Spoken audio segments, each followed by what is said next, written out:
Assalamualaikum warahmatullahi wabarakatuh. Saudaraku seiman dan setanah air, berjumpa kembali dengan kami di channel Guru Bangor. Pada episode kali ini kita akan mengupas salah satu ulama tentang sejarah beliau, yang mana beliau juga termasuk salah satu ulama dan aulia di tanah Jawa yang sudah masyhur. Akan tetapi sebelum kita lanjut berkisah tentang sejarah beliau, jangan lupa selalu tekan subscribe dan like-nya untuk membantu perkembangan channel kami. Assalamualaikum warahmatullahi wabarakatuh.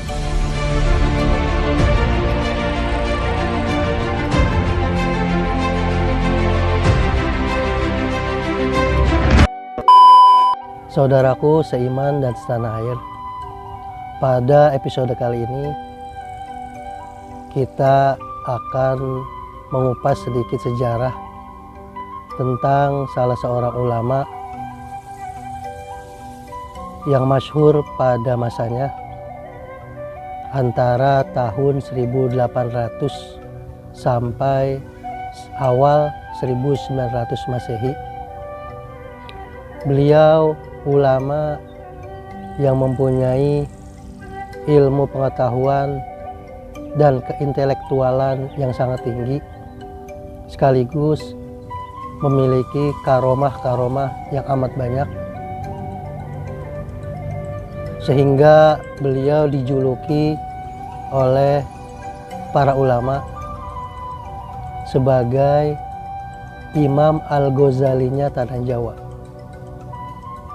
Beliau adalah Al-Allamah Mbah Kiai Haji Soleh Darat As-Samaroni.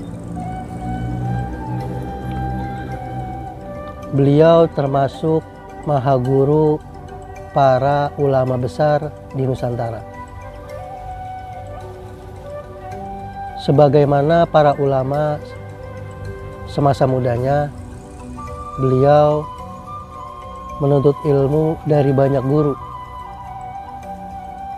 baik guru beliau yang berasal dari Nusantara ataupun guru-guru beliau yang berada di luar dari Nusantara, seperti pada umumnya para ulama-ulama terdahulu banyak berguru mencari ilmu ke kota suci Makkah, tidak terkecuali Mbah Kiai Haji Soleh Darat. Beliau juga mempunyai banyak guru di kota suci tersebut. Bahkan karena kecerdasan dan kealiman beliau, banyak dari guru-guru beliau di kota suci Mekah itu memberikan sanad serta ijazah keilmuan kepada beliau, sehingga beliau diizinkan untuk mengajar di kota suci Makkah. Mbah Kiai Haji Soleh Darat dilahirkan di desa Kedung Cumpleng, Kecamatan Mayong, Kabupaten Jepara, Jawa Tengah, sekitar tahun 1820 Masehi. Mbah Kiai Haji Soleh Darat dibesarkan di dalam keluarga yang alim, yang cinta kepada tanah airnya.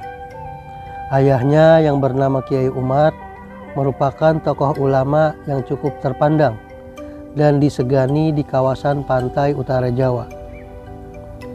Dan Kiai Umar juga salah seorang pejuang perang Jawa, sekaligus orang kepercayaan Pangeran Diponegoro. Dikarenakan keintelektualan beliau dan juga kegemaran beliau di dalam menulis sekaligus mengarang kitab-kitab, sehingga beliau menjadi rujukan oleh para pelajar-pelajar yang ada di Nusantara. Dan di antara santri-santri beliau yang berpengaruh pada masanya, yang pernah berguru kepada beliau, yaitu Hadratus Syekh Kiai Haji Hashim Asy'ari pendiri Nahdlatul Ulama, dan juga Kiai Haji Ahmad Dahlan, pendiri Muhammadiyah, dan juga tokoh emansipasi wanita Raden Ajeng Kartini, dan masih banyak lain lagi murid-murid beliau yang berpengaruh di Nusantara ini, yang berguru kepada Kiai Haji Soleh Darat.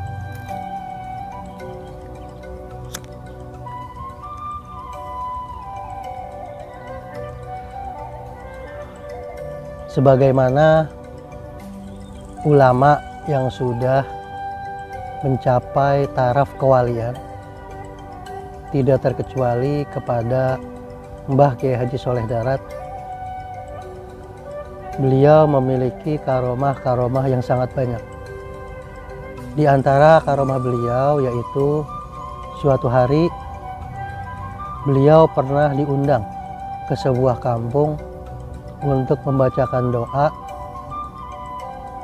yang mana acara tersebut acara selamatan atau tasyakuran. Kebiasaan Mbah Kiai Soleh Darat, sebagaimana ketika beliau mengadakan selamatan ataupun tasyakuran di kampungnya sendiri, di Kampung Darat, beliau membaca doa, selalu membaca doa yang pendek, ringkas dan padat, tidak terlalu panjang. Begitu juga ketika beliau diundang ke kampung tersebut. Beliau diundang untuk kesediaan waktunya membacakan doa pada acara tersebut. Sehingga mulailah beliau membaca doa dengan bacaan doa yang pendek, yang ringkas dan padat. Akan tetapi para penduduk kampung tersebut dan juga yang memiliki hajat pada acara tersebut merasa tidak puas karena mereka mengetahui bahwa apabila ada seorang kiai yang berdoa, pasti membaca doanya dengan doa yang panjang. Ketika orang yang memiliki hajat ini mengundang Kiai Soleh Darat, beliau berdoa dengan doa yang pendek, tidak panjang. Dan di hatinya terbesit suatu ketidakcocokan dan juga ketidakpuasan. Akhirnya berkatalah sang pemilik hajat ini dalam hatinya, doa kok dibacanya sedikit, seperti pasir saja. Dan ketika sang pemilik hajat mengucapkan kata-kata tersebut di dalam hatinya, setelah selesai acara tersebut, para jamaah di kampung tersebut mereka kaget setelah berkat yang mereka bawa dari acara tersebut. Setelah dibuka, ternyata benar isi berkat tersebut semuanya berubah menjadi pasir. Nah, itulah salah satu karomah dari Mbah Kiai Haji Soleh Darat. Karena orang yang mengundangnya tidak yakin kepada beliau. Dan di antara karomah beliau lagi, yaitu suatu ketika sebagaimana kebiasaan beliau, ketika beliau telah selesai mengulang kitab dengan para santri-santrinya, beliau langsung masuk ke dalam kamar pribadinya untuk sekedar menulis ataupun mengarang kitab.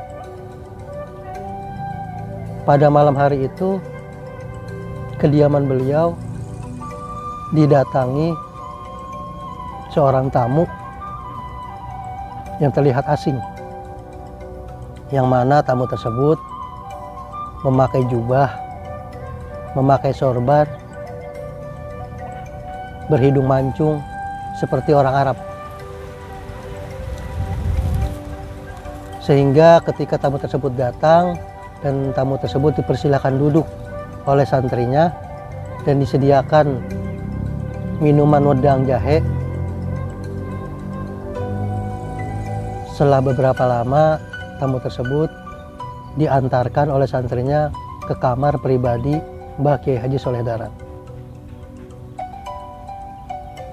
Dan ketika tamu tersebut berbincang dengan Mbah Kiai Soleh Darat, beliau berbincang dengan tamunya menggunakan bahasa Arab, sehingga para santrinya pun tidak mengerti apa yang dibicarakan oleh keduanya. Kemudian tidak berapa lama setelah perbincangan tersebut, sang tamu akhirnya memohon izin untuk kembali pulang dan diantarkan oleh Mbah Kiai Soleh Darat sampai ke depan jalan raya, dan akhirnya tamu tersebut menghilang. Dengan penasaran, santrinya tersebut bertanya kepada Mbah Kiai Soleh Darat, "Mbah Yai, siapa gerangan tamu tersebut? Tamu asing yang baru kami lihat." Mbah Kiai Haji Soleh Darat menjawab, beliau adalah Hujjatul Islam Al-Imam Al-Ghazali radhiyallahu taala anhu. Para santri pun terkejut. Bagaimana mungkin Imam Al-Ghazali Hujjatul Islam yang sudah wafat ratusan tahun yang lalu bisa datang bertamu ke Mbah Kiai Haji Soleh Darat? Yaitulah yang namanya karomah.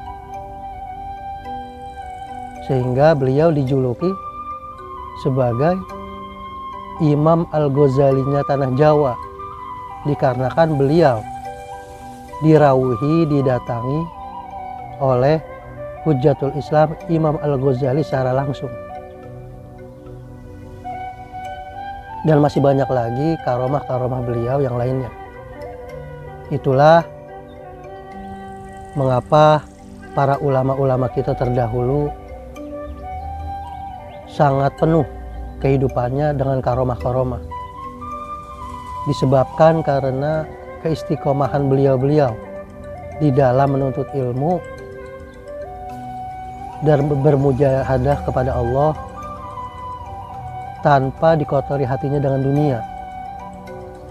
Beliau-beliau ikhlas dalam menuntut ilmu, mengajarkan umat, sekaligus bermujahadah kepada Allah Subhanahu wa Ta'ala. Itulah saudaraku seiman dan setanah air, perkara-perkara yang patut kita contoh dalam kehidupan kita sehari-hari, yang mana banyak sejarah-sejarah para ulama-ulama kita, khususnya ulama-ulama yang ada di Nusantara ini. Beliau-beliau tidak kurang keilmuannya, tidak kurang kealimannya, dan tidak kurang pula kekaramatannya. Masih banyak lagi para ulama-ulama yang penuh dengan itu semua. Oleh sebab itu, kita jangan lupa selalu bersyukur bahwa di negara kita ini, negara Indonesia, banyak ulama-ulama yang kealimannya, yang kekaramatannya tidak diragukan lagi. Marilah kita sama-sama selalu bersyukur atas anugerah Allah karena dilimpahkan para ulama-ulama yang kekeramatannya, keintelektualannya tidak diragukan lagi.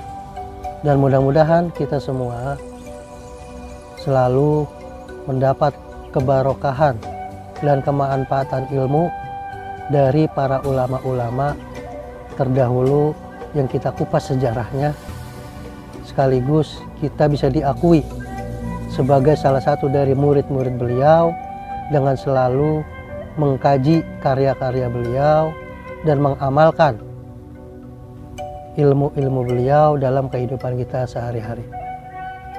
Sekian dari kami, Mudah-mudahan bisa kita ambil pelajarannya. Kurang dan lebihnya kami mohon maaf. Dan mudah-mudahan kita selalu diberikan kesehatan oleh Allah Subhanahu wa Ta'ala dan dijauhkan dari mara bahayanya, dan diberikan keberkahan dari para ulama-ulama yang telah kita dengarkan kisah-kisah dan sejarah-sejarahnya di channel Guru Bangor ini. Assalamualaikum warahmatullahi wabarakatuh.